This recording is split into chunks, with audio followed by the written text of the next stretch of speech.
Crushing the meta.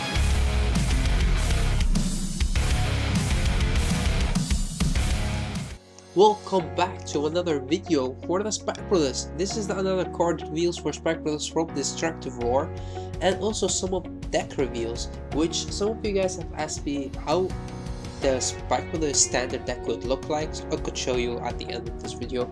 Also, like a small combo that you could do with the Spike Brothers cards. But first, of course, we have got some reveals. The first reveal and the only reveal we've got for this video is actually a Gary Cannon. So this is one of the cards that I haven't really used a lot because it's a 6k. I only used him to boost my Legion when I played the Legion because it would make an attack 26. Also, you do want to filter through your deck to get the right grade 2s into your hand. But now he came back with a lot of details as of the art. It looks way more badass, the guys behind him look way more badass, and also I just love the details that the Spike Brothers got from the new art, and his skill is amazing.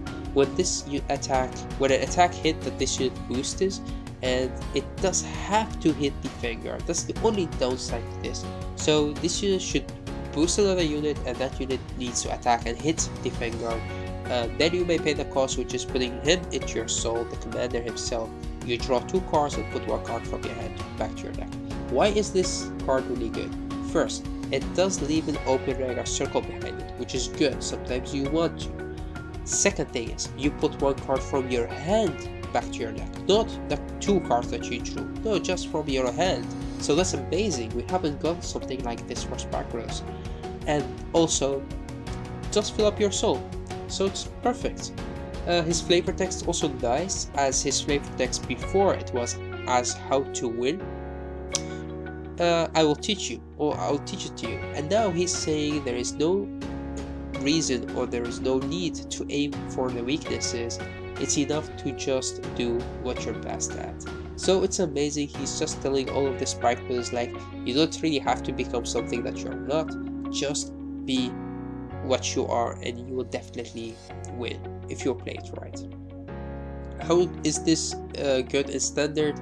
It could put a lot of cards from your hand back to your deck, so you could recall them with cards like Siegfried, or calling him by themselves like Juggernaut or Bragi or Wonder Boy. And also in premium, as I said, because it does leave an open regular circle behind it, and it also just recycle your hand back to your deck and just fill up your deck.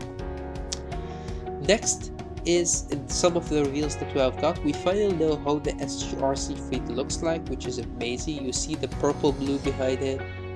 Also the marker that we have got is also Siegfried. I'm very happy with that as well, because Siegfried will be one of the cards we will play for a very long time in standard. Maybe it will not become your finisher, because later we will get a better finisher, but I think it would still be your first go-to ride. And then we also see that we have got the Juggernaut, of course, in his original rare, or origin rare. I don't know how they would like to call it, but I think it's amazing, because me myself, I didn't like the new Juggernaut art a lot. I think the old one looks way more badass, so I would definitely try to get 4 of those as well. And also, I would definitely try to get this Piccolo, because he looks amazing in this. So for my first thoughts on the standard Spike Brother deck, for the grade 3 lineup, I would definitely play 4 copies of Siegfried. I've talked a lot about this card and I think it's amazing. So it's your first go-to ride, and it's also your last go-to ride. There is no reason to ride anything else. No Unite Attacker, no Juggernaut, nothing else. 4 copies of Juggernaut, it's okay to ride into him if you don't have Siegfried, because you can still get the force marker, but the hit effect from Siegfried is just amazing. Also his first effect is also good. But 4 copies of Juggernaut mainly as a rare guard. He's really good as a rare guard, and as I said, he at least has the force marker. For the grade 2 lineup, playing 4 copies of Spike Monster, also your main go-to ride. He is really good. He does give you like a +2 as a rare guard and a +1 as a Vanguard, but you don't really have to use his second skill even as a Vanguard. Definitely not in standard, but in premium you could just do that. This is one of the cards that will make a big impact and premium for Spike Brothers, but also is standard. So playing 4 copies of him definitely, and then playing 4 copies of Braki. Also the same with Juggernaut, you need to play at least you need to play 4 copies of him, because you need a lot of copies from him in your deck, so you could just use those. And then 3 copies of Panther. He is good because he does give you the opportunity to leave an open regular circle behind him. So when you play, let's say against Kagero or Link Joker or whatever, and you want to leave an open regular circle behind you, then you could just use him, use his second skill to give him more power. Also, he could be a very good finisher because let's say that you attack with him first and then attack, just give him 5k, not the 50k. He stays on the field and attack with your Seafree, you restand him, and your opponent will think, oh yeah, he will get only 5k, and then he gets 15k, your opponent will be like, oh damn, I forgot about that. So you could do a lot of sneaky things with Panther, so that's pretty nice. For the Great One lineup, 4 copies of Goyo Slinger. I think some people would like to play 2 or 3 because they play like only 4 draw triggers. You could do that, but I still think this card could be played at 4, or should be played at 4. Putting 1 card from your hand into your soul could be the card that you soul blast to your drop zone, and from your drop zone you could put it back to your deck with cards like Wonder Boy. So I think that the Wonder Boy at 4 is definitely a must, but Goyo Slinger at 4, it depends on your playstyle. I like to put him at 4. You don't have to use his skill, he is still good. He's still an 8k body with like a 10k shield, so it's perfect. The card that we have is of course the Commander Gary Cannon. Playing only 3 copies of him, I would like to put him at 4, but for now I will wait and see. Him, Panther, and the other card that I want to pump is actually the Funky Bazooka. There is 1 card still slot, because when you see this deck complete there will be 1 card left, and I will tell you later which card that could be. But Commander at 3, I will definitely play him at least at 3. I think it's an amazing card and it does help you a lot. And then Funky Bazooka, I'd like to play at least 2 copies of him. Having him on one side of the field does give you some advantage when you recall, especially with the skills like with Seafree.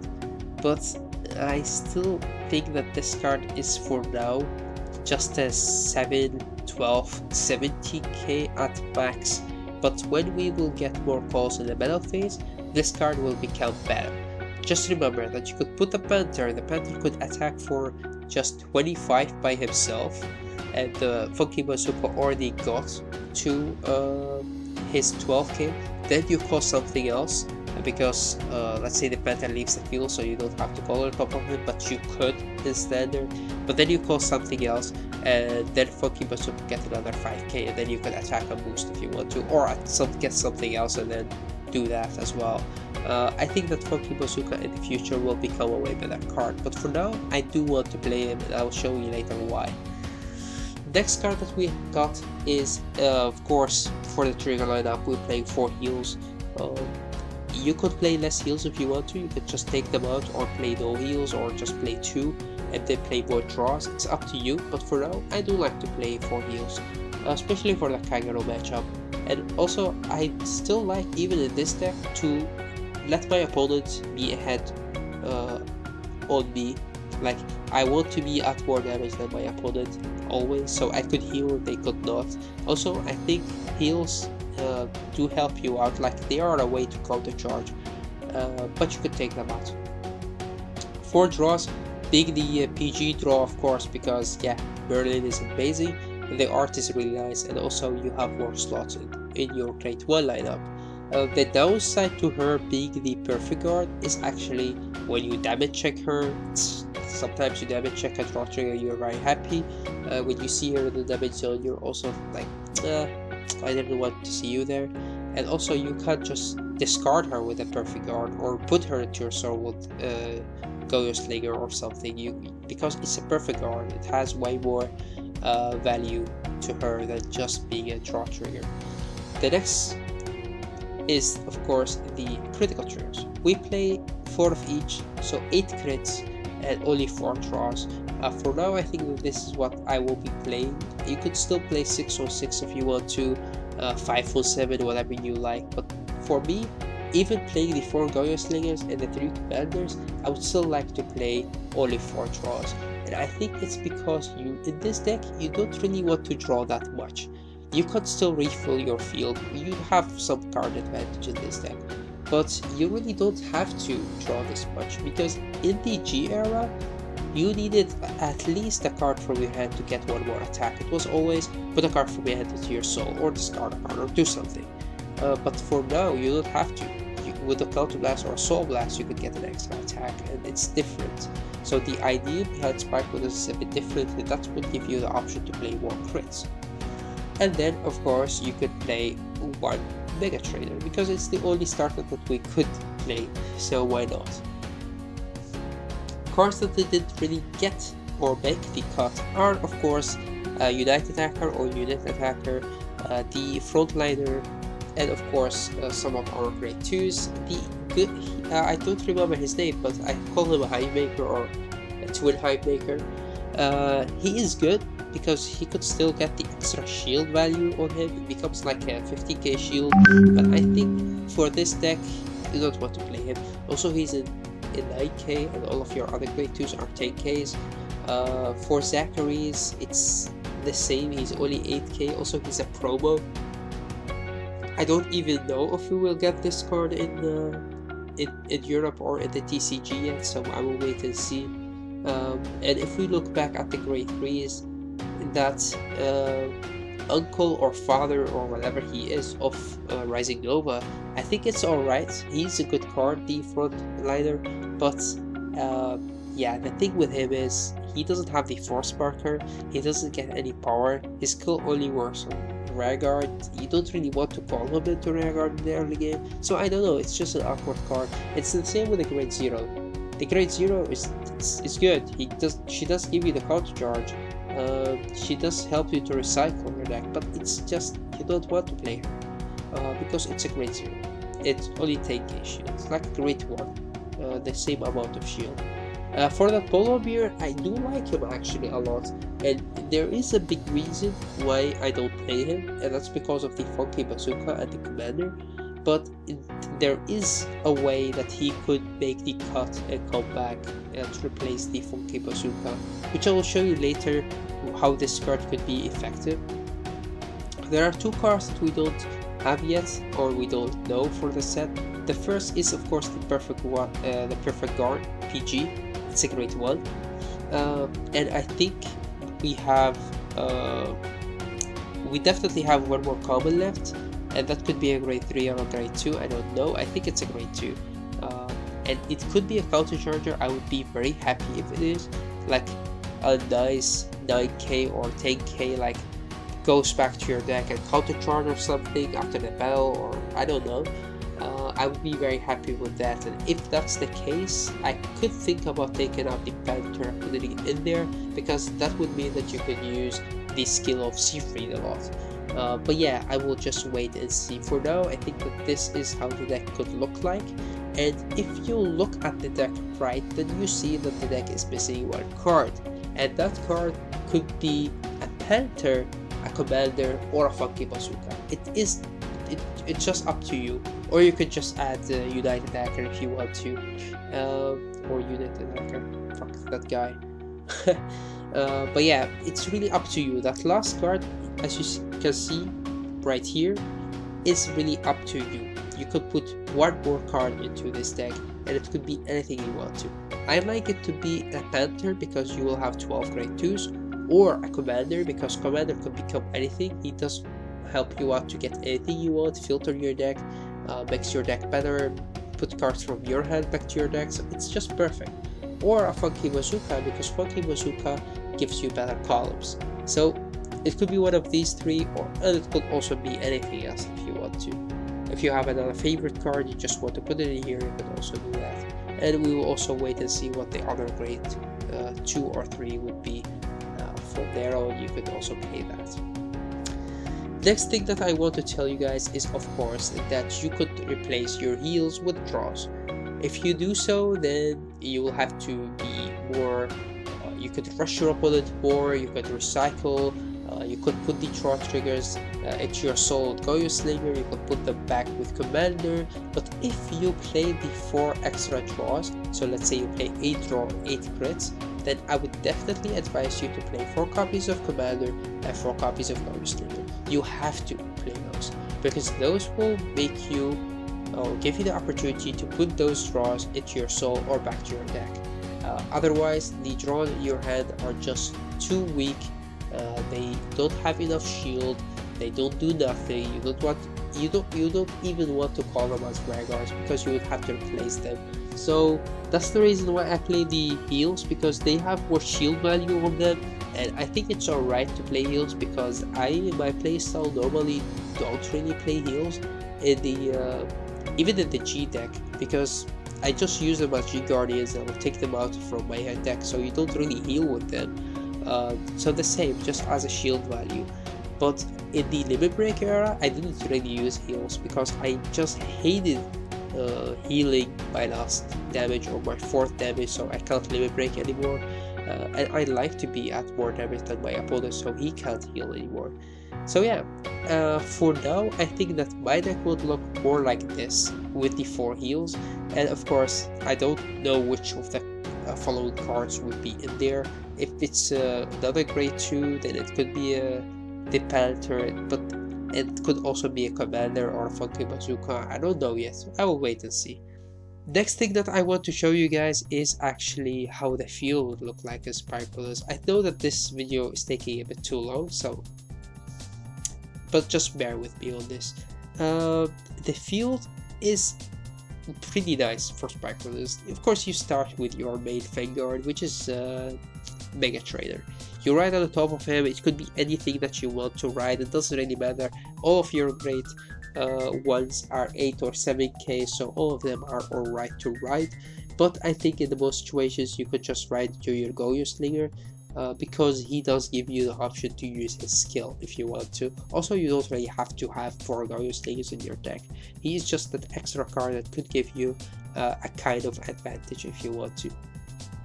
But let's say that you have a lot of grade 3s in your hand, and you have like 2 Juggernauts and a Siegfried. So then you could ride it to the Goyo Slayer, put that Juggernaut into your Soul, then you could Soul Blast him later, but you could still call something from the top of your deck to your field, because with that unit, even if it's a trigger, you could still just pressure an opponent a little bit. The next right target is, of course, we have our Spike Bouncer. The Spike Bouncer could Soul Blast that card that you put with Goyo Slinger, and could also call something from the top 2, so it's another +1. So you're already plussing a lot with Spike Bouncer. You've already got +2, one from Mega Trader and one of Spike Bouncer, and a kind of a plus from Goyo Slinger. It's not a plus, it's just a 1-for-1, but it does help you out to filter up your hand if you have a bad hand. And after that, of course, you go into your General Siegfried at last, and you got the Force Marker. I advise you to give the first Force Marker to your Vanguard because of his hit effect. If you ride then into, let's say, United Attacker or General Siegfried, then you could just give another Force Marker to one of your Vanguards. You don't have to give it to the Vanguard. Maybe if your opponent's at like 2 damage or 1 damage, then or maybe 3 damage, I don't know, I don't think so. I think if he's at 2 or less damage, you could still give it to your Vanguard, so your Vanguard could hit and just put pressure on him to guard your Vanguard. But in the most situations, just give it to one of your Vanguards, your second Force Marker. So your Vanguard will be attacking for 23 by himself, and then booster behind him could be a Wonder Boy or another Goyo Slinger, depend on what you have in your hand. It's really not bad to call the Wonder Boy behind your Vanguard, because you could always like use his skill to recall him into another Vanguard circle. It's alright because he doesn't have to come into the same Vanguard circle. So that's the good thing about him. Let's say you have a Funky Bazooka, then he could come there, give power to himself, power up the Funky Bazooka. It's really nice combo. Wonder Boy behind your Vanguard is still good, especially if you put that in the early game. But Goyo Slinger, as I said, you just can't end up there because you have used his skill and you don't really want him as a booster or as an attacker, so you could just stay behind your Vanguard. It's alright to be there. Next, on the right column, we see some of the units that, let's say, we have called in the early game. It could be a Wonder Boy, it could be a Funky Bazooka, it could be anything, it could be the Polar Bear. But the most units that you could get in the early game, like in the back row or in the front row, like you call them early, you want to attack with them, is these 4. And these 4 could get boosted by Funky Bazooka or by the Commander, which is Gary Cannon. But let's first talk about the Funky Bazooka. Funky Bazooka is a 7k, so 7k boosting the 8k, but he also get the extra 5k. This will give us these attacking points, so 20k, 22k, 25k, and 30k, looking at these units. If you do the same with Commander, then you would end up with 16, 18, 21, 26. The 16 and the 20, so from Goyo Slinger, it's the same, it doesn't matter if you're playing G era. But, of course, we are playing in an era where your opponent Vanguard is at least at 12k, so Funky Bazooka is actually better in this case. In the case that you have your Spike Bouncer, then the Spike Bouncer will hit for 22 or 18. If you play against Force, it would not matter, but if you play against Axel or Protect, it would matter. So in this case, Funky Bazooka or Commander is not that big of a difference. Wonder Boy could be 25 or 21, the 25 is clearly better, and 30 is clearly better than 26. So in this column, the Funky Bazooka is of course better because he gives more power, but the Commander could also be there. You could just pressure your opponent and then he could go into your soul and then you could get your Funky Bazooka. So it's okay to run more Commanders than Funky Bazooka because the Commander could get you your Funky Bazooka. The next thing that you want to see on the other column is the cards that have the attacking power. So those are the units that you want to call later on, or when you have a good hand, or those are the units that are really there to attack.